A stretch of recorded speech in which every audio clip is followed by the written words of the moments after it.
삼성이 알면 나도 안다. 대국민 정보격차 해소 프로젝트 눈치 안 보고 하이킥 지금부터 시작하겠습니다. 이영진 앵커가 취재 출장 중이어서 대신 사회를 맡게 된 최양호입니다.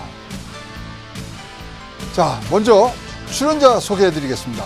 보도국의 한치호 해설위원 나오셨습니다. 네, 안녕하십니까. 네, 어떠세요, 요새? 뭐 무더위가 아주 절정을 이루고 있습니다. 예, 지금 오늘도 뭐 그 더위 그 경보가 내렸죠.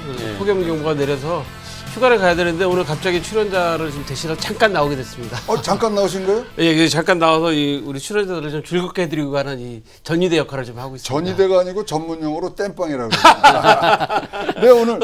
네, 오늘 또 예, 우리 재벌 개혁의 프로모터 우리 최이배 의원님 나오셨습니다. 예. 아, 이거 뭐 더 이 용안이 더 좋아지시는 것 같아요. 별 말씀을요. 오늘 아침에 예. 원내 대책회의 들어가셔서 예. 뭐 어떤 얘기들을 하셨는데 JTBC하고 뭐 이 언론 관련 얘기를 하셨어요. 예, 무슨 내용인지 좀 소개해 주시죠. 지난주 목요일 날 이제 JTBC가 네. 그 안민석 의원이 발의한 이제 최순실 재산 몰수법이 있는데 거기에 국민의당 의원 40명인데 그중에 20명이 그 공동 발의에 동참하지 않았다. 그러면서 마치 여기에 그 공동으로 참여하지 않은 의원들은 좀 뭔가 잘못된 지금 활동을 하는 거 아니냐라는 뉘앙스로 이렇게 좀 얘기를 이끌고 왔어요. 근데 그래서 당론 아니었어요? 당론으로 정해주신 거 그렇죠. 저희가 네. 작년 11월에 8개월 전에 이미 저희는 최순실 재산에 대해서 이제 환수하거나 몰수해야 된다라는 그 법안을 제가 대표 발의해서 그때 이제 냈던 것이었고, 그래서 어떻게 보면 이번에 늦게 나오는 그 법안에 대해서 굳이 우리가 뭐 공동 발의에 참여할 필요는 없었던 것이었고요. 네. 그리고 이후에 그런 법들은 이제 병행해서 한꺼번에 같이 논의가 됩니다. 그래서 뭐 내용이 좀 다르거나 뭐 보완될 것은 서로 법안 논의 과정에서 충분히 다루어질 수 있기 때문에 많은 의원님들이 거기에 굳이 이제 그 사인을 안 하신 거죠. 근데 그걸 가지고서 이제 또 JTBC가 이렇게 방송을 하니까 또 일부 또 SNS 상에서는 국민의당 국회의원들 또 그 동참하지 않은 분들을 가지고서 굉장히 또 비난하고 이렇게 안 좋게 표현하는 그런 또 그 글들이 유포되고 있어서 제가 오늘 이제 아침에 좀 그 언론에 대고 좀 그런 부분에 대해서 얘기를 했습니다. 그러니까 저희처럼 이제 하이킥처럼 이렇게 철저한 검증, 팩트 체크를 안 한 그런 상황이죠. 근데 요새 너무나 이 페이크 뉴스와 팩트 체크가 부실하게 이루어진 거. 사실 뭐 국민의당도 참 검증을 검증을 안 해서 이 팩트 체크를 제대로 안 해서 고적을 치렀는데 우리 항상 그 검증을 잘해야 된다라는 그렇습니다.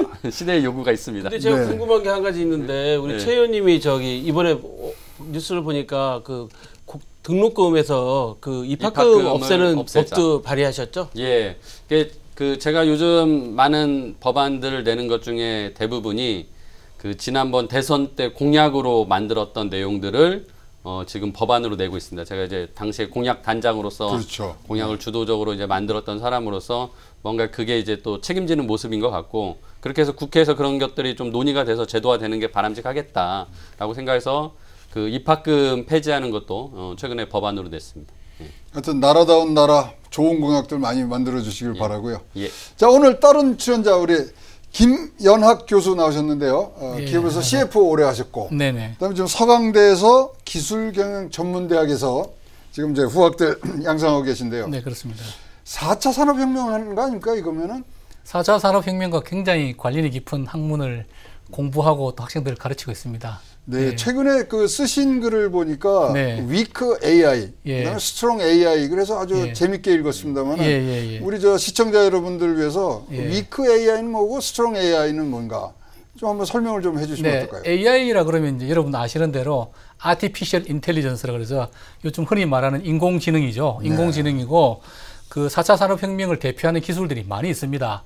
뭐 5G라든지 IoT라든지 뭐 증강현실, 가상현실 여러 가지들이 있는데 그 중에서 역시 가장 핵심은 인공지능이고요. 근데 우리가 이제 흔히 인공지능 하면은 막연하게 공포심을 가져요. 야, 인공지능이 발달되면 우리 일자리를 다 잃는 것이 아닌가라고 하는 건 현실적인 좀 이런 걱정이고, 좀 더 본질적으로는 우리가 영화를 많이 보지 않습니까? 터미네이터라든지 인간을 뛰어넘는 그 인간의 지능을 뛰어넘는 그 감정을 가진 그런 인조인간들이 결국은 인간의 약점에 대해서 분노를 느끼고 인간을 제거하려고 하는. 그럼 감정이 들어가는 거예요. 예, 그래서 아까 weak AI는 약 AI, 약 인공지능이고요. 스트롱 AI는 강 인공지능이라 그래서. 근데 이제 요 구별하셔야 될 거는 약 인공지능은 그냥 우리 인간이 프로그램 해준 대로 시킨 일을 열심히 잘하는 그런 인공지능이라고 보시면 돼요. 그래서 우리가 요즘 흔히 의료 왓슨이라고 있지 않습니까? IBM에서 나온 거. 그 수백만 개의 의료 데이터, 빅데이터를 분석해서 어떤 우리 혈액형이라든지 뭐 성분 같은 걸 집어넣으면 바로 그에 맞는 진단을 해주는 뭐 그런 것들이고요. 그 다음에 작년에 그 돌풍이랄까 화제를 모았던 이세돌과의 대결로 알파고. 근데 알파고도 사실은 수십만 개의 기보를 입력해서 그에 대해 대응할 수 있도록 이렇게 제가 말씀드리는 약 인공지능입니다. 알파고가 감정이 있는 것이 아니고 왓슨이 감정이 있는 것이 아닙니다. 그런데 이 인공지능이 한 걸음 더 나아가가지고 감정과 심지어 영혼까지 가진다는 거죠. 그래서 인간의 잘못이 돼서 비판을 하고 결국 뭐 터미네이터 보면 인간을 멸망시키려고 뭐 로켓을 쏜다는 거 아닙니까? 그런데 이제 그래서 우리 영화를 많이 보면 야 이거 강인공지능 시대가 돼서 우리 인류가 멸망하는 거 아니냐. 근데 우리만 그렇게 생각하는 것이 아니고 스티븐 호킹 같은 세계적인 석학도 인공지능 때문에 강인공지능이죠. 100년 안에 인류가 멸망할 것이다. 뭐 이런 말씀을 하고 계세요. 그런데 현실적으로 많은 과학자들은 지금 발달하고 있는 것은 약인공지능, 즉 인간이 프로그래밍한 것을 보다 효율적으로 하는, 그래서 사실은 그 인간의 일자리를 빼들어가는 그런 이슈는 있습니다. 그래서 우리가 그걸 대체할 수 있는 일자리를 만들어야 되는 과제가 있는 것이고요. 다만 강인공지능이라고 하는 것은 감정을 가진, 그래서 자기 스스로 판단하고 뭐 슬픔과 기쁨을 느끼고 분노를 느끼는 그런 인조인간을 이야기하는 것인데 실질적으로 그것은 불가능하거나 가능하다 하더라도 상당히 먼 미래의 우리가 지금 걱정할 필요까지는 없는 그런 것이라고 생각됩니다. 그러면 우리 하이킥의 스트롱 AI 우리 최이배 의원님께 질문 하나 하겠습니다. 내일 이제 증세 관련된 세제 개정안들이 내일 나오는데 어떻게 전망하고 계십니까 지금? 일단 정부가 이제 그 국정과제 100대 과제를 발표를 했고 거기에서 지금 논란이 되는 게 뭐 전체적으로 178조가 필요하다라고 하면서 막상 그 돈을 어떻게 재원을 마련할 것이냐에 대한 부분이 굉장히 미흡하다는 비판을 많이 받고 있어요. 그 중에 가장 큰 부분이 대체 증세를 하는 것에 대해서 어떻게 할 것이냐, 그리고 그것으로 얼마의 돈을 재원을 마련할 것이고 어떤 방식으로 증세를 할 것이냐의 논란인데, 아마 지금 정권 첫 이제 세법 개정안이기 때문에 좀 그 철학을 많이 담아서 발표할 것으로 생각을 해요. 그래서 일자리를 늘리기 위한 뭐 그런 얘기들을 많이 했기 때문에 일자리에 관련된 어떤 조세 체계 같은 것들도 손질을 할 것이고, 그리고 증세에 필요한 부분에 대해서 지금 초고소득자나 초대형 기업에 대한 과세를 더 강화하는 뭐 그런 것도 좀 나올 것 같고요. 그래서 뭐 그런 부분들이 큰 틀은 될 것 같은데 이제 뭐 조목조목 내일 나온 거 보고 이제 좀 저희가 평가를 해봐야죠. 사실 저는 그 최이배 의원님께서 질문이 하나 있습니다. 제가 궁금해서 들고 싶었는데 지금 이제 정부에서 10대 100대죠. 100대 국정과제에 들어가는 돈은 178조인데 1년에 자연정세 지금 한 초과 세수가 한 10조 정도 되더라고요. 그리고 우리 부자 정세하고 법인세 인상하는 거 해봐야 4조 정도밖에 안 된다고. 그래서 이것저것 긁어 모아도 결국 문재인 정부 한 5년 동안에 7, 80조 반 정도가 빈다는 이야기인데 그건 뭐 어떻게 메꿀 것이는 또 다른 설명 이슈고요. 근데 우선 그 부자 정세 문제, 뭐 5억 이상 초고소득 고소득 구간 그 늘리는 거 하고 그 법인세 명목상의 법인세 25% 올리는 거, 그에 대해서는 우리 최이배 의원님이나 국민의당에서 동의를 하고 계시는 건지? 예, 국민의당은 작년에도 저희가 그 세법 개정 논의를 할 때 일단 그 부자 감세했던 부분에 대해서는 환원을 해야 된다라는 입장을 가지고 있어서 지금 그 초고소득자나 초대형 기업에 대해서는 가세 강화하는 것은 저희도 그 동의를 했었고요. 작년에 내놨던 안보다 지금 현행 그러니까 협의를 통해서 저희가 원하는 것보다는 좀 낮은 수준으로 작년에 합의가 됐는데, 아마 올해 이제 또 새로운 정부가 내는 안은 또 작년 거보다 조금 더 올라갈 것 같아요. 세율이나 이런 과세 구간이 뭐 그런 부분들은 이제 국민의당이 작년에 낸 게 있으니까 또 그 기준에서 한번 같이 논의를 하고 협의를 해가야죠. 오늘 제가 이 패널로 이 토론자로 나왔으면 우리 최 의원님하고 아주 세게 한번 붙어볼 건데 오늘 제가 좀 참도록 하겠습니다. 자, 우리 하이킥의 알파고 우리 한치 의원 질문 하나 하겠습니다. 네. 자, 그러면 내일 이제 세제 개편안이 나옵니다만 네. 왜 대통령이 휴가 가셨을 때 일부러 그때를 잡은 것 같이 8월 2일 날 지금 발표를 합니다. 네, 그렇죠. 왜 그럴까요? 이 좀 사실은 좀 안타까운 측면들이 하나 있어요. 우리는 꼭 누가 있어야지 뭐 된다라고 생각하는데 사실은 우리나라는 이제 국가 시스템이 잘 갖춰져 있잖아요. 그래서 사실 대통령이 안 계셨어도 사실 국가는 시스템으로 돌아가기 마련입니다. 물론 중요한 의사결정 사항이 뭐 있겠지만 그거 이외에 나머지 사항은 시스템으로 돌아가는 거고 이미 이 증세하는 문제나 지금 교수님 말씀하신 그런 문제들은 이미 사전에 다 협의들이 돼 있고 이미 그 대통령 문재인 대통령께서 이미 그 선거 과정에서 공약으로 이미 수없이 많은 토론과 그런 과정을 거쳐서 만들어진 거기 때문에 특별히 뭐 안 계셔도 뭐 발표는 문제 없지 않을까요? 당정 협의할 때는 네. 세부적인 내용에 대해서는 조율이 안 된 듯한 그러한 느낌을 갖고서 이제 나중에 발표하겠다 이렇게 나왔습니다. 그게 아니라 오늘 이제 당정 협의를 한 다음에 좀 바뀔 수도 있으니까 이제 엠바고를 다 걸어버렸어요. 다들 보셨겠지만 엠바고 걸었는데 그건 아마 이런 걸 겁니다. 협의를 하면 좀 바뀔 수도 있다. 그러니까 뭔가 이 협의하는 모습을 좀 보여줘야 그렇죠. 그러고 싶었던 것 같아요. 그러니까 이게 과거의 당정 협의들은 그냥 모여서 얘기해서 그냥 이미 정해진 것 같고 얘기하고서 이제 하는 식으로 발표했는데 이번은 그게 아니라 좀 더 협의를 해봐야 될 것 같다라는 식으로 지금 하고 있기 때문에 아마 지금 저는 이제 두 가지로 생각하는 게 내일 이제 8월 2일 날 세제 개편도 발표한다고 했지만 이제 부동산 대책도 발표하겠다고 지금 엠바고를 걸어버렸어요. 그러니까 두 가지가 이제 같이 터져 나오는 거기 때문에 내일은 아마 하이킥에서 아마 치열한 또 논란이 벌어질 것 같습니다. 엠바고를 걸었다 그러면 자료를 받으신 거네요? 그러면 그러니까 진짜로 3월 날 대정격회를 하신 거네. 근데 이거 지금 말씀드릴 수 없는 게 엠바고 걸렸으니까 이거를 서로 지켜줘야 되거든요. 정윤리심의 규정을 지키셔야 됩니다. 그렇죠. 예, 왜냐면 이거 서로 지켜줘야지 약속이라는 걸 지켜야지 그 다음에도 또 이루어질 수 있는 거니까 아주 중요하게 그 엠바고는 이야기하면 안 되는 거라고 생각합니다. 이제 김 교수님께 다시 한번 질문 드리겠습니다. 네네. 지금 이제 최 의원님이 그 어떤 세제 전체에 대해서 어떤 이 느낌을 받으셨어요? 예, 뭐 국민의당에서 찬성한다 그러면은 제가 이제 뭐 한국당은 반대를 할 테고 아마 그렇죠. 뭐 정의당 찬성할 거고 바른정당 바른정당도 조금 진보적인 성향이 있으니까 통과될 가능성에 대해서 제가 한번 여쭤보는 거고 통과될 가능성이 높다고 보고요. 우리 이제 앵커께서 질문하신 내용 저도 시기가 조금 뭐 수상하긴 한데 사실 8월 첫째 주가 우리나라에서 국민들이 가장 많이 외국 사람들은 여유가 있으니까 1년 내내 휴가를 가는데 대한민국 국민들은 딱 8월 첫 주 한 주에 50% 이상이 갑니다. 그래서 아무래도 지금 뭐 어쨌든 세금 인상 이야기니까 뭐 핀셋이라고 그러지만 그래도 세금 인상 이슈는 그게 국민들한테 반가운 소식은 아니지 않습니까? 그래서 많은 국민들 휴가 가서 즐기고 계시는 동안에 또 이렇게 발표하시는 것이 아닐까. 휴가 가서 즐기는데 뒤통수를 팍. 휴가 가서 뉴스 잘 안 보거든요. 하여튼 내일 이제 세제 개편안이 나오면 그래도 우리가 이제 100대 국정과제가 어떻게 재원적으로 또 도움이 되느냐가 나올 거고요.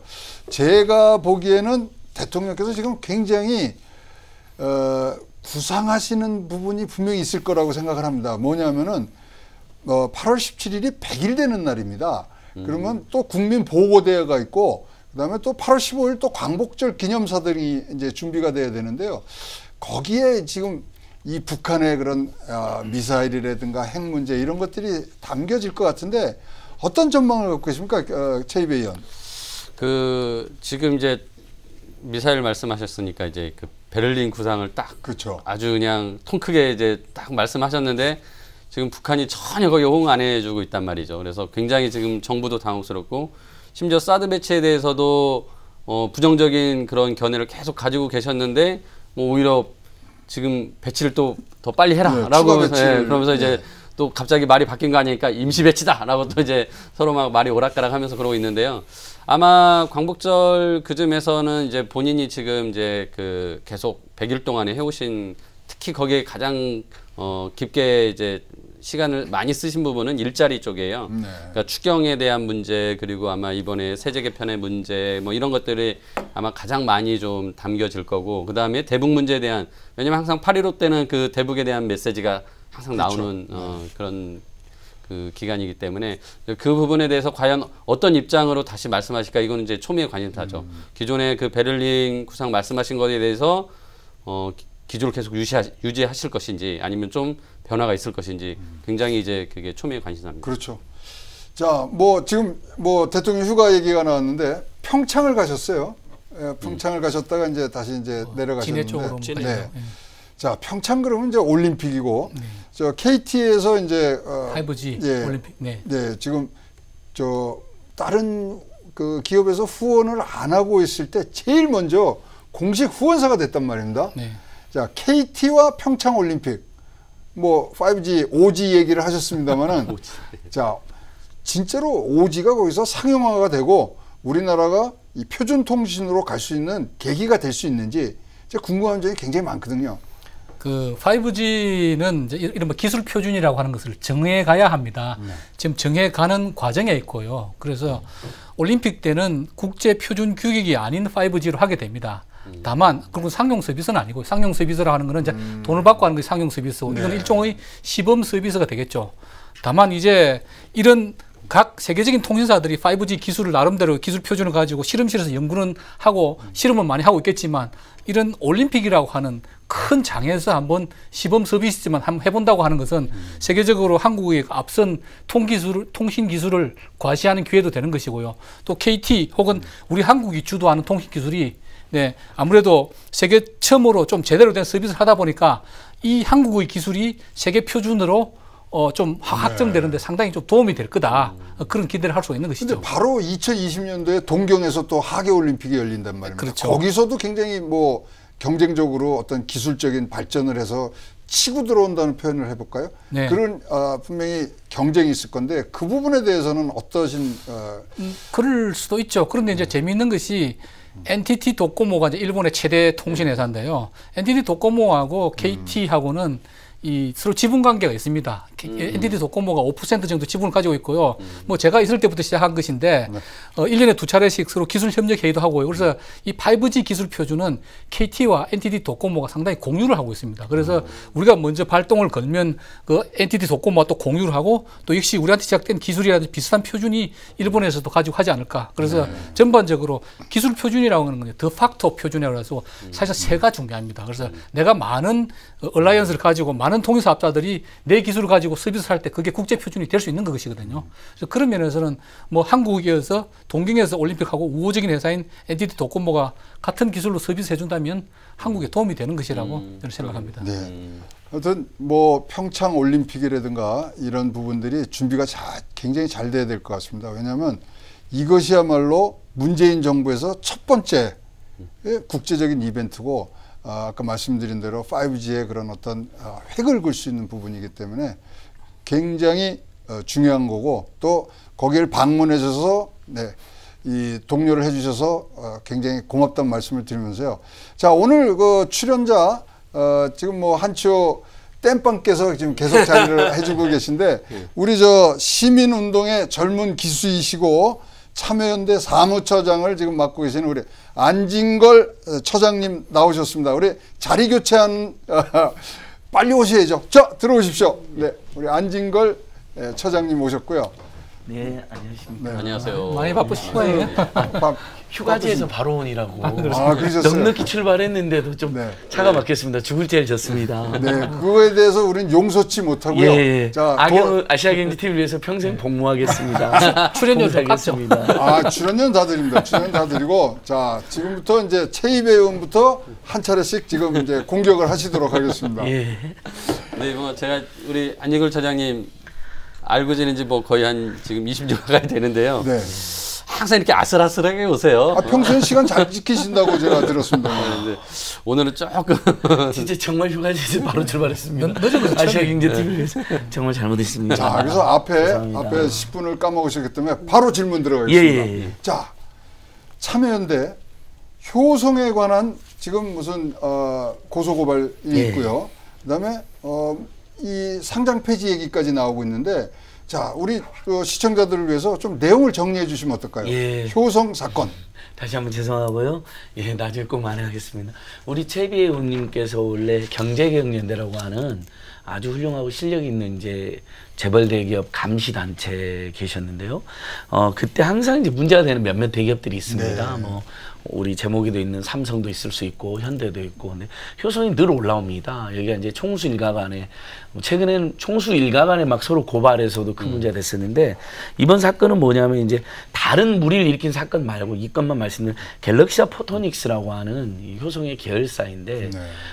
보면 효성의 주요 주주나 사내이사, 그리고 갤럭시아 포토닉스의 주요 주주나 사내이사가 다 우리 조현준, 조현문 등 이 효성의 그 총수 일가들입니다. 그 회사가 그 LED 만들던 회사? LED 만든 회사인데 최근 조금 경제에 관심 있는 분들은 알겠지만 최근 계속 내리막길이어 가지고 곧 망한다 이런 소문이 있었던 회사입니다. 네네. 그럼 보통은 차라리 적자를 최소화하면서 잘 정리를 하는 게 도리일 텐데 효성이 주효성이 여기에 무려 몇 년에 걸쳐서 550억 가까운 돈을 계속 주식을 사줍니다.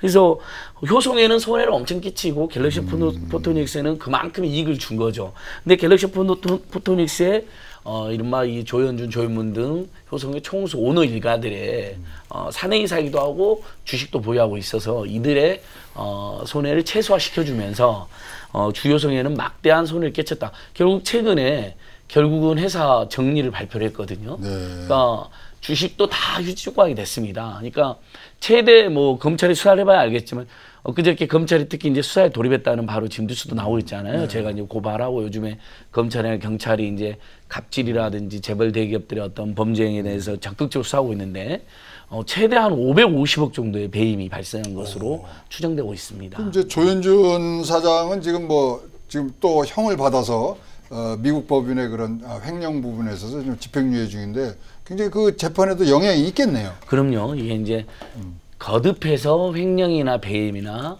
또는 뭐 탈세라든지 공정거래 위반 이런 게 겹쳐져 있는 것이거든요. 그래서 아무래도 다른 재판에 영향을 끼칠 수밖에 없고, 그 전에도 계속 효성은 또 우리 국민들 사이에서 도마에 올라 있었거든요. 그러면 사실 그런 게 문제가 됐으면 개선하고 좀 나아지고 글로벌 스탠더드에 맞고 또 우리 국민들이나 또 여러 주주들이나 이해관계인들의 그런 기대에 부응하게 노력해야 되는데 이게 최근 사건이거든요. 그리고 다 이해를 못한다라고 지적을 받았습니다. 이게 문제 제기한 게 오래됐습니다. 근데 그 와중에 여러 차례 걸쳐서 무려 550억이나 되는 주식을 사준 것이죠. 그러면요, 최 의원님, 이 정도면 뭐 효성 같은 데는 관리 종목으로 지정을 해서 소액 주주들이나 뭐 참여하고 있는 주주들 보호해 줘야 되는 거 아닙니까? 그러니까 지금 이제 효성이 지금 갤럭시아 포토닉스에 어떻게 보면 부당한 지원을 한 거죠. 그러니까 네. 회사의 경영 상태가 안 좋아지니까 돈이 필요한데 그 돈을 주주인, 그러니까 어떻게 보면 이제 그룹에서 가장 돈이 있는 효성이라는 그 회사에 이제 자기가 유상증자라면서 그 유상증자의 대금을 계속 받아온 거죠. 그래서 아까 말씀하신 대로 약 550억 원의 돈을 받아가지고 유지를 해왔다가 결국은 못 버티고 지금 해산을 하겠다고 결정을 했는데, 여기에서 문제는 이 효성에서 이걸 유상증자를 하겠다고 결정을 하잖아요. 네. 근데 이 부실한 계열사에 내가 돈을 넣어야 되냐 말아야 되냐 판단하는 사람이 이 갤럭시아 포토닉스의 주주인 조현준, 네. 조현상이 다 이 또 효성의 또 가족이자 이사이자. 그럼 본인들은 실권을 한 거예요? 그렇죠. 그럼? 자기들은 이제 주식에 증자를 할 때 실권을 하면서 안 하고 네. 효성만 돈을 넣게 해서 결국은 이제 이게 이제 이해상충인 거죠. 예. 결국 자신의 손해를 회사의 돈으로 만회하려고 한 것으로 볼 수 있기 때문에 지금 참여연대에서 이걸 이제 배임으로 네. 지금 이제 회사에 손실을 끼친 행위다라고 이제 고소를 네. 하신 거고. 근데 이제 이거 말고도 효성이 이제 그동안에 문제가 많이 됐었죠. 특히나 이제 조성래 회장님부터 해서 뭐 수십 년간의 그 분식회가 있었고 그 분식회계가 또 탈세로 이어졌고 그래서 뭐 그 금감원에서 이사 해임 권고까지 했어요. 네. 대표이사랑 물러나라라고. 근데 또 안 물러나요. 계속 경영을 하겠다고. 네. 그래서 이게 소송까지 막 가서 버티는 거예요. 그러니까 이 어떻게 보면은 효성의 이제 조성래 회장님과 조현준, 조현상 이 두 아들이 지금 같이 경영을 하고 있는데 이제 여기에 또 조현문이라는 아들이 뛰쳐나갔습니다. 그렇죠. 그래가지고 형님과 아버님이 회사 경영을 잘못하고 있다. 그러면서 이제 막 서로 소송을 하고 또 해서 한번 또 그런 문제가 됐던 바가 있고요. 그래서 아무튼 효성그룹은 굉장히 저희가 밖에서 보기에는 지배구조가 안 좋고 위험한 기업이다라고 생각을 하고 최근에 효성에서도 또 그 분식회계가 또 발견됐습니다. 재차. 그래서 이제 이것 때문에 지금 경제개혁연대에서 이 거래소에서 이 상장 기업인데 계속 분식회계가 나타나고 기업의 지배구조가 이렇게 안 좋은데 뭔가 투자자를 보호하기 위해서 관리 종목으로 지정해야 되는 거 아니냐, 그런 검토는 해봤냐 라고 이제 질의서를 보낸 상태입니다. 그래서 아직 거래소에서 그 답변을 하진 않았는데 이제 이런 부분이 우리나라 거래소가 이 상장 기업들에 대해서 제대로 지배구조가 잘 만들어지고 그 투자자들한테 손해를 안 끼치게 할 수 있도록 관리를 해줘야 되는데 그런 역할을 제대로 못하는 것에 대한 어떤 또 지적이라고 보시면 되겠습니다. 그러니까 효성 이야기도 나왔지만 참 우리나라 대기업들 이제는 좀 달라져야 될 때 됐습니다. 결국 검찰이나 경찰의 수사를 받아서 지금 강압적으로 달라지게 생겼거든요. 요 효성 전에 우리 하이킥에서도 한번 다루려고 했던 게 이제 대한항공이나 삼성의 인테리어 관련 비리가 한번 있었습니다. 그러니까 대한항공 이제 경찰 압수수색해갖고 널리 알려진데 뭐냐면 호텔 공사하면서 자택공사는 자기 돈으로 회장이 자택공사를 자기 돈으로 해야 되잖아요. 근데 대한항공 호텔 공사를 하면서 거기에 슬쩍 아주 고가 인테리어 업체를 끼워 넣어가지고 호텔이 내야 그러니까 자기가 내야 될 돈을 호텔이 더 내게 만드는 겁니다. 공사를 비슷한 시기 하면서 언뜻 보면 넘어가죠, 많은 사람들이. 근데 이게 다 전형적인 횡령이고 배임이잖아요. 회사 돈을 몇십억을 자기 이익으로 빼돌리는 거거든요. 이게 또 걸린 거예요. 그래서 경찰이 이례적으로 압수수색까지 했고 삼성도 비슷한 지금 거기 수표가 증거로 나왔죠. 수표도 증거로 나오고 이게 비자금이냐 회사 돈이냐 이렇게 논란이 있고 삼성에서는 뭐 비자금이었다 했나 이렇게 이야기하는데 그러니까 사실 우리 국민들은 국민 경제 대기업에 대해서도 무조건 억하심자 있는 게 아니잖아요. 잘 됐으면 좋겠다. 그래야 국민 경제 발전한다 생각하는데 이런 일이 계속 발생하면 한 번은 정말 털고 가야 된다. 그래야 우리나라 경제가 좀 더 투명하고 공정하게 지속가능 경제되지 않겠냐. 지금 최 배우님 말씀 잘해주셨잖아요. 주식하는 사람들이 한국 기업, 대기업들 믿지를 못해요. 분식회계. 그 다음에 어디다 돈 빼돌리고. 그 다음에 배당 안 해주고 엉뚱한 데 돈 쓰고 이런 생각을 다 하는 거거든요. 근데 이번 일을 계기로 이제 안 그러게 이제 바라는 거죠. 네, 제가 뭐 나오기 전에 잠깐 보니까. 김연학 교수님. 네. 이 효성에서 이번에 뭐 참여인데도 고발하셨지만 30여 군데에서 고발을 했더라고요. 그러니까 또 이미 재판 끝나거나 재판 진행 중인 것도 많이 있고 한두 건이면 뭐 오해일 수도 있고 또 뭐 잘못 알려줄 수도 있는데 30여 건 뭐 같은 단체도 있겠고 다른 단체도 있겠지만 이 정도면 저는 뭐 거의 사회 암칙인 존재가 아닌가 그런 생각도 들고요. 아니, 특히 부사장님 출신이 좀 더 세게 말씀하시면 어떡합니까? 아니 그러니까 이제 근데 저는 얌전히 이야기하고 있었는데 최 의원님께서도 말씀하셨지만 저는 가장 문제가 되는 게 회사는 부실해져 가는데 계열사들 돈 빼내가지고 유상증자하면서 막상 대주주인 자기들 싹 빠졌어요. 실컷 처리하고. 그게 아는 거예요. 자기 돈 너무 손해본다. 그렇죠. 그리고 이 조현준 사장 지금은 회장이 됐는데 옛날에 그 TV에 고발 프로 한번 보니까 자기 골동품 막 사가지고 별로 가치도 없는 것들 그걸 회사에 다 팔아요. 수십 배씩 튀겨가지고. 그건 정말 전 도덕적 해이의 극치라고 생각이 들고요. 그래서 저는 뭐 사법당국에 엄중한 조치가 있어야 된다고 생각해요. 그런데 다만 이제 관리대상 종목으로 한다고 하는 것은 관리대상 종목 우리나라 법치국가 아닙니까? 일정한 요건이 있는 것이고 그 다음에 대주주를 불하는 의미는 있겠지만 이게 정말 선의의 투자자들이 있어요. 소액 투자가들이라든지 그리고 요즘 또 효성이 실적이 좋습니다. 부식 해결해서 그런지 모르겠는데 상당히 최고 실적이 작년에. 베트남에서 지금 굉장히 잘하고 있죠. 그래서 아마 관리 대상 이렇게 할 요건은 안 될 거예요. 잘 모르겠지만. 근데 하여튼 어쨌거나 소액 주주는 보호하지만 이 대주주들 특히 이 도덕적 해에 대해서는 반드시 이번에 고발도 하셨지만 사법당국에서 책임을 좀 묻고 넘어갔으면 좋겠다는 생각이 저도 국민의 한 사람으로서 가지고 있습니다. 하여튼 뭐 수사가 지금 진행이 되고 있기 때문에 수사 결과 사실관계들을 밝혀져야 되겠습니다만은 지금 효성은 이러한 저러한 이유로 주주총회조차 못 열고 있습니다. 우리 효성 많이 아끼고 사랑하는 국민들이 많은 걸로 알고 있습니다만은 이번 계기로 거듭나는 그런 다시 좋은 그런 회사로 거듭나 주시길 바라겠습니다. 자, 오늘의 주요 주제인 갑질에 대해서 한번 여러분들하고 토론을 한번 해보고 싶은데요. 사실 갑질이라는 얘기가 최근에 나온 얘기예요. 옛날에는 가불관계라는 얘기를 많이 썼잖아요. 근데 2013년도에 남양유업 대리점 사건이 나면서 갑질 하는데 뭐 본물 터지듯이 지금 터지고 있어요. 지금 뭐 심지어는 오늘 육군 대장을 지내시는 분이 전역 신고서를 했습니다. 부인의 갑질 때문에. 자, 거기까지 있고 뭐 대기업 그다음에 잘 아시겠지만은 대기업뿐만 아니라 중소기업에 또 갑을 병까지 내려가는 그런 갑질들. 이런 갑질에 대해서 오늘 우리가 좀 한번 진단을 해보고 여기에 대해서 우리가 앞으로 어떤 식으로 하이킥에서 사회가 맑아지는 그런 부분들이 될 수 있는가를 한번 해보겠습니다. 자, 갑질의 정의를 어떻게 내리시고 있습니까? 최이배 의원.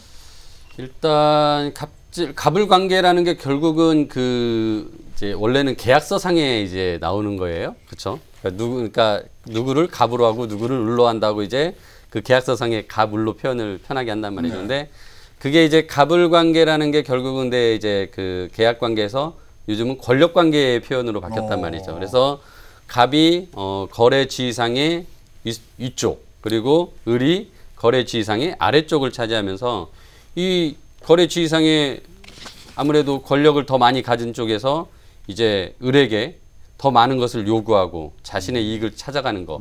그러다 보니까 을은 손해보고 억울해지는 거. 좀 뭐 이게 이제 갑질의 계약 관계가 권력 상하 관계로 넘어갔다. 예, 그렇게 봅니다. 그래서 뭐 갑질에 관해서는 지금 계속 많은 이 사례들을 지금 갖고 계실 텐데. 예, 맞습니다. 우리가 이게 1차 갑을 사태라고 하면 남양유업 전후한 2013년이라고 하는 게 맞고요. 우리 하이킥에서 잘 정리를 한번 해보자고요. 그때 본물처럼 한번 나왔습니다. 그때는 이제 대리점 그리고 또 뭐 그때는 아무튼 남양유업이라든지 우리 김연아 부사장도 계시면 예전에 KT 대리점들도 많이 찾아오고 그렇죠. 통신사 거기에 대해서 좀 한번 말씀을 해주셨습니다. 아니 뭐 부당한 관행이 이제 오랫동안 있다 보니까 서로 모르고 넘어간 경우도 있었는데 권리의식이 상승하면서 있었고 이번 이제 2차 가불은 프랜차이즈 편의점 그러니까 1차 때 대리점하고 편의점, 당시에는 프랜차이즈 중에 편의점이 문제가 크게 됐습니다. 편의점주들이 잇따라 자살하고 로열티가 너무 과도하고 뭐 위약금이 엄청난 거 장사가 안 돼서 문을 닫으려고 해도 위약금 몇 천만 원, 심지어 몇억이 나오니까 그것 때문에 자살하는 분들도 있었거든요. 이게 당시 이제 편의점하고 대리점 문제로 1차가 있었고 지금 이제 2차는 프랜차이즈 중에서도 피자, 치킨집이 이제 문제가 돼가지고 거기에다가 처음에는 이렇게 직접적인 계약관계의 가불이었는데 방금 우리 최 의원님 말씀 잘해주셨어요. 가불이라는 게 예전에도 우리 어렸을 때도 가불은 있었습니다. 계약서에 갑이 있었고 을이 있었고 사람들 속에서 네가 갑이다, 네가 을이다 이런 농담은 있었습니다. 당시에 이렇게까지 심각할지는 몰랐는데 계약관계가 권력관계로 이렇게 비화되는 문제 하나하고 거기에 직접적 계약관계가 없음에도 불구하고 사회적 우월적 지위를 있다는 이유만으로 이번에 육군대장 사모님이 괴롭힌 것처럼 공관병들을 그런 의미로 확산되고 있는 거죠. 그래서 사회경제적 강자, 상대적 강자들이 직간접적으로 이해관계 또는 이해관계가 없다 하더라도 직간접적으로 만나는 사람들에 대해 행하는 유무형의 권력행위, 갑질행위를 다 이제 갑을 문제로 이렇게 국내에 인식해야 된 겁니다.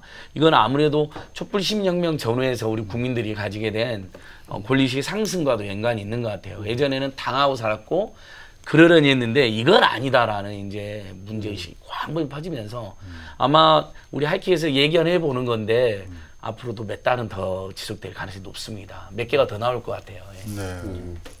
예, 우리 최 의원님께서 잘 정리를 해주셨는데 결국 갑질이라고 하는 것이 계약서상의 우월한 지위에 있는 일방, 그러니까 갑이죠. 갑이 열의의 지위에 있는 을을 들볶아가서 계약서 이상의 예를 들어서 이제 뭐 빨대를 꼰다지 해가지고 그 사람 부당한 이득을 취하는 행위를 말하는 거 아니겠습니까? 그래서 과거에 이제 남양유업 사태가 이렇게 시끄러웠다가 한 몇 달 시끄러웠다가 결국 오늘날 이 또다시 문제가 되는 것이 그때 일회성으로 시끌벅적했다가 그냥 본질적인 해결책을 제시하지를 못하고 유야무야 넘어간 거죠. 사과 대표나 사과하고 머리 숙여 큰절하고 뭐 대표직 사퇴하고 그렇게 끝났단 말이죠.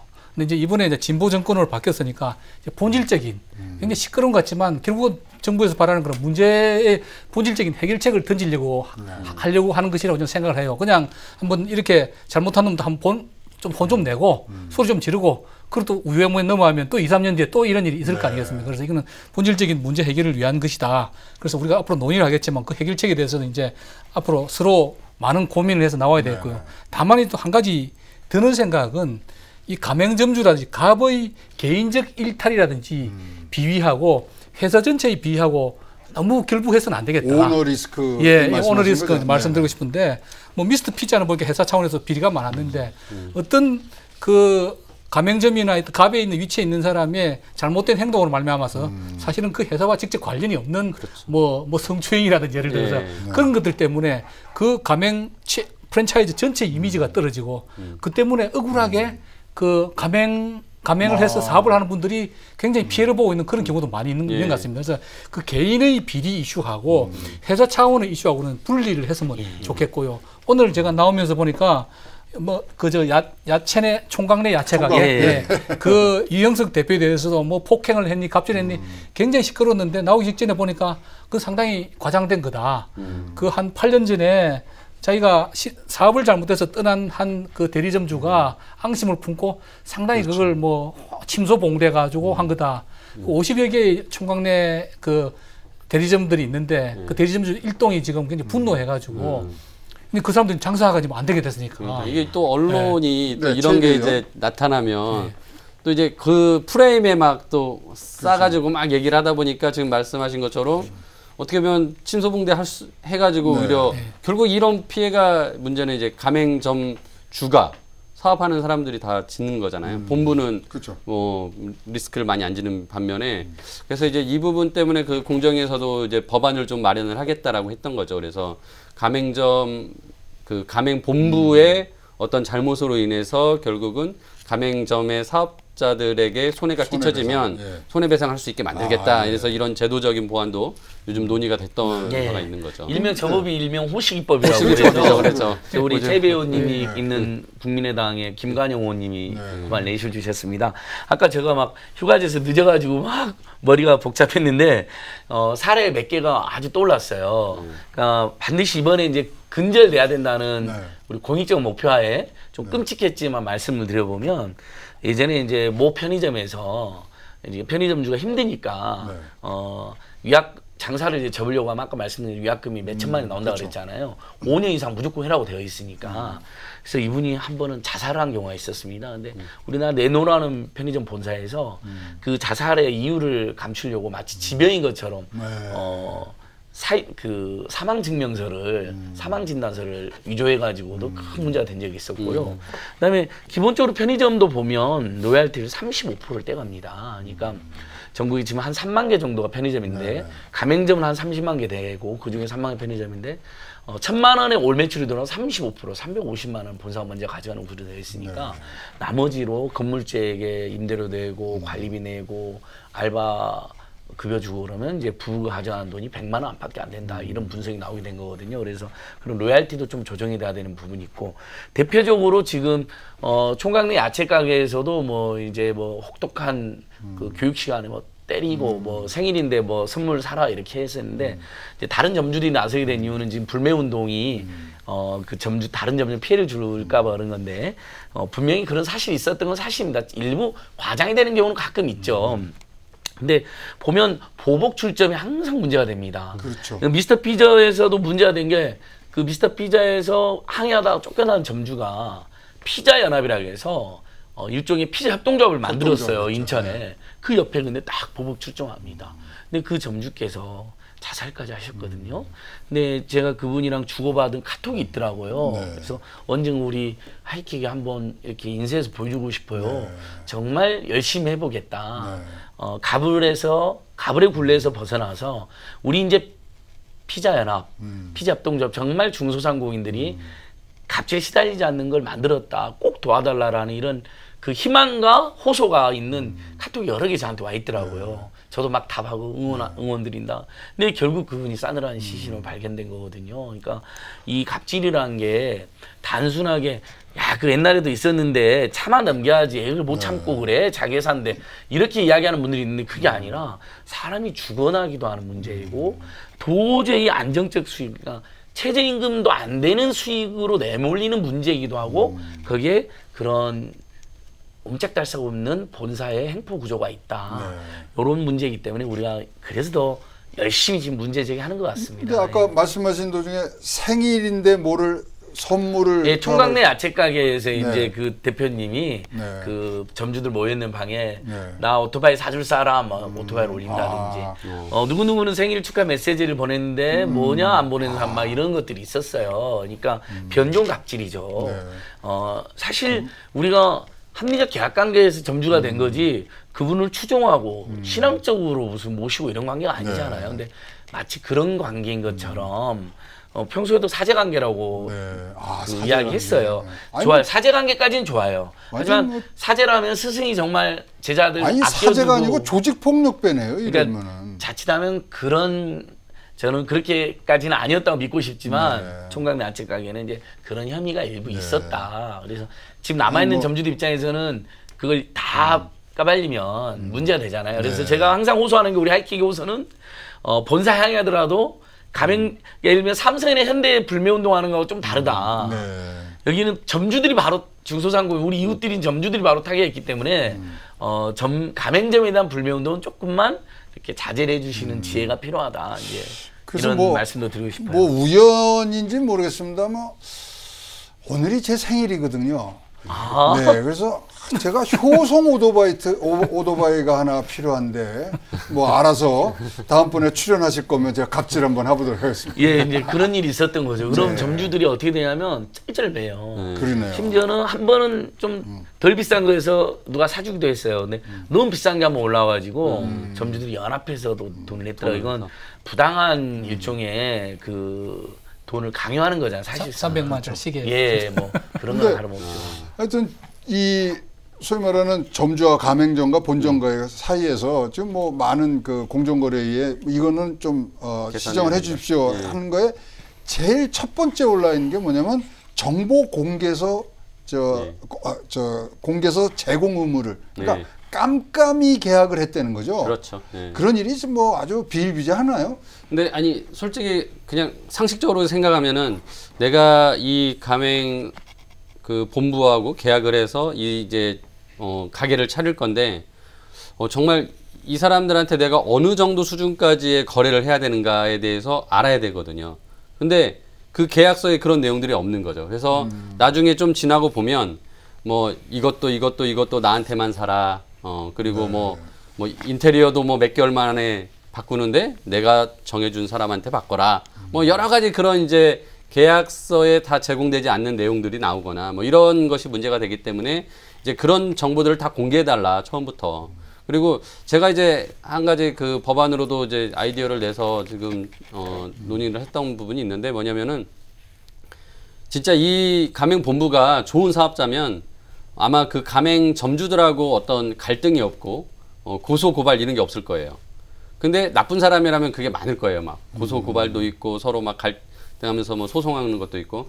그래서 그런 정보들을 공개를 하면 내가 처음에 이 사업자로 들어가려고 했을 때 여기는 좋은 부문에 라고 하면 마음 편하게 들어갈 수 있는데 여기 막 문제가 많은 것처럼 이제 언론에 꼭 나오지 않더라도 그런 건이 많이 있다고 하면 여기 나쁜 곳이구나 하고 안 들어갈 수 있는 거잖아요. 그래서 그런 것도 정보 공개를 하면은 되게 좋겠다라는 생각을 했거든요. 그래서 아무튼 최대한 이 어떻게 보면 이제 을이라고 할 수 있는 우리 가맹 점주들이 처음에 사업자를 선택할 때, 가맹 본부를 선택할 때 많은 정보를 줘야만이 결국은 내가 알고 어떻게 보면은 가맹 본부에서도 야, 다 알려줬는데 너 이제 문제 못 삼잖아. 이렇게 될 수도 있는 거거든요. 그래서 이 서로 좀 균형적인 계약 관계가 성립하기 위해서 그 정보를 최대한 많이 공개하라. 이게 이제 주요한 목표가 되겠습니다. 근데 제일 중요한 그 정보 공개서 중에 제일 중요한 내용이 아마 마진이라고 생각을 하는데요.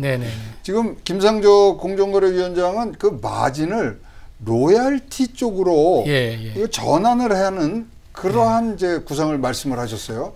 그 부분에 대해서는 어떤 의견을 갖고 계십니까? 김상조 위원장은 이제 정률제 로열티를 말씀하셨죠. 그러니까 중간에 물류 마진을 가지고 자꾸 챙기고 빨대 꽂고 가족 친족들 회사 동원해가지고 불분가 막 부풀리고 그 불투명하니까 딱 매출액이나 이익의 몇 %를 본사가 가져가고 나머지 그럼 사실은 윈윈이 될 수가 있거든요. 그건 투명하잖아요. 이렇게 그러면은 사실은 지금처럼 유통 마진을 물류 마진을 챙기면은 가맹점은 적자가 나도 본사는 챙길 거 다 챙겨간단 말이죠. 근데 매출이나 이익 베이스로 딱 몇 프로 가져간다 그러면 매출이나 이익이 많이 나는 만큼 본사도 가져가고 만일에 매출이 이익이 안 나면은 본사도 그만큼 고통을 분담하는 것이고 근데 이론적으로는 맞는데 사실은 우리나라 이제 가맹점의 히스토리를 보면은 처음 첫 단추를 잘못 끼운 거죠. 처음에 가맹점을 막 만들 때 뭐 로열티 없이 뭐 교육비 없이 여러 가지 없이 그냥 무대뽀로 막 모은 거죠. 가맹점들을. 그래서 장사를 하다 보니까 본사도 먹고 살아야 되니까 이제 이런 거 불투명하게 막 다른 물류 자재대 주면서 거기서 이제 돈을 막 뽑아먹기 시작한 거죠. 그래서 지금 엊그제 지난 28일 날 그 가맹점 프랜차이즈주 협회장 박기르신가요? 네. 그분하고 김상조 위원장하고 미팅에서 만났죠. 보니까 김상조 위원장께서는 이거 빨리 바로 정률제로 들어갑시다 하니까 지금 현실이 그렇게 안 되니 뭐 예를 들어서 반반씩 물류 마진 뭐 조금 하고 1, 2% 뭐 하고 이렇게 타협안을 제시를 했더라고요. 근데 저는 이제 그것도 그러면은 뭐가 다른 거지? 그래서 우선 그래서 제가 최이배 의원님 말씀에 공감하는 게 제일 중요한 거는 실태 파악이다. 그래서 지금 10월 뭐 한 6개월 달라고 그런 거를 공정거래위원회에서 10월 달까지 끝내라. 10월 달까지 실태 파악을 하고 그 중간에 또 서울시에서도 신고를 갑질한 이 사례를 신고를 받고 있더라고요. 그것도 저는 뭐 일종의 실태 파악을 하기 위한 조치라고 생각합니다. 그래서 서울시하고 공정거래위원회하고 협업을 해서 잘못된 사례들 케이스 다 조사하고 실태 파악. 그럼 그 와중에서 보면 우리 위원님 말씀하신 대로 제대로 된 좋은 모범사, 베스트 프랙티스 분명히 나올 겁니다. 그래서 저는 지금 이걸 바로 김산조 위원장님 말씀하시는 거는 그냥 원론적인 이야기거든요.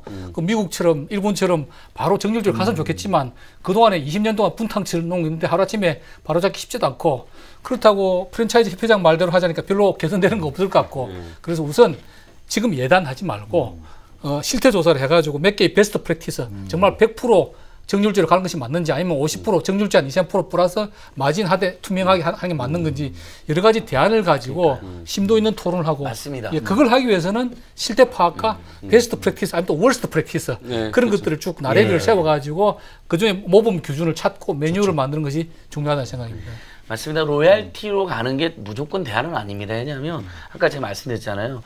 편의점 업계는 처음부터 로얄티 구조로 되어 있었어요. 나머지 다 물건 넣어주고 마진이 있다라고 편의점주들은 주장을 하지만 편의점 본사에서는 물건의 마진은 없다. 다만 로얄티만 잘 내라. 근데 그 로얄티가 보통 35% 가지고 그게 너무 과도해서 문제가 된 거거든요. 그러니까 로얄티가 조금 더 단순하게 하는 건 맞지만 로얄티 너무 높으면 또 부담이 됩니다. 근데 어쨌든 저도 우리 김연학 교수님 말씀처럼 실태 조사를 하다 보면 우리가 사례 중에 또 하나 인테리어를 본사가 강요를 해요.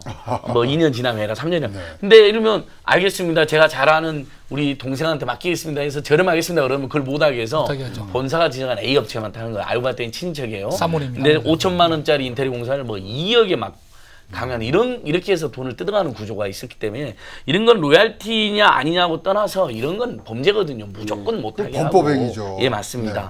시중에서 20kg 35,000원, 4만 원이면 쌀을 본사에서 8만 원에 공급하면 그 점주가 한 달에 100만 원 벌고 하면서 어떤 생각이 들겠어요.